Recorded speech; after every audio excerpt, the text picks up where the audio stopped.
Voici pour les titres. Bonjour et bienvenue si vous nous rejoignez sur France Info et France 24. Le Maroc va demander l'assistance de l'ONU. Il s'agira pour les Nations Unies de participer à l'aide aux rescapés. Plus de 3000 personnes ont perdu la vie et 5600 autres ont été blessées lors du séisme il y a tout juste une semaine. Certains villages situés dans des régions montagneuses et reculées restent difficiles d'accès. Nos envoyés spéciaux sont allés à la rencontre d'habitants de Toulkin dans le Haut-Atlas. Regardez. En Libye, le nombre de morts à Derna pourrait atteindre 20 000 morts selon le maire de la ville. Au moins 10 000 personnes sont portées disparues selon l'ONU. Cette situation critique sur l'île italienne de Lampedusa, avec cet afflux de 11 000 migrants en quelques jours. Et même si le nombre d'arrivées était en baisse vendredi, Rome demande l'aide de l'Union européenne. La chef du gouvernement italien dénonce une pression migratoire insoutenable pour son pays.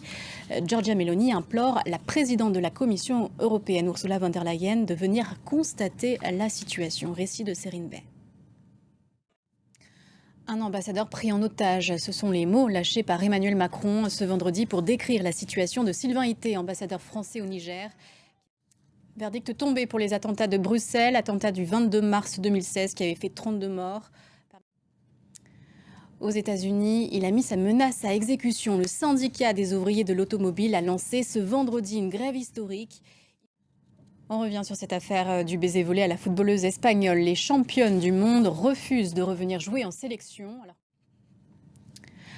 La Colombie a perdu l'un de ses plus grands artistes. Fernando Botero s'est éteint à l'âge de 91 ans, annonce ce vendredi du président Gustavo Petro. Le peintre et sculpteur était connu pour ses personnages aux formes voluptueuses. Retour sur sa carrière, c'est avec Florent Rodeau.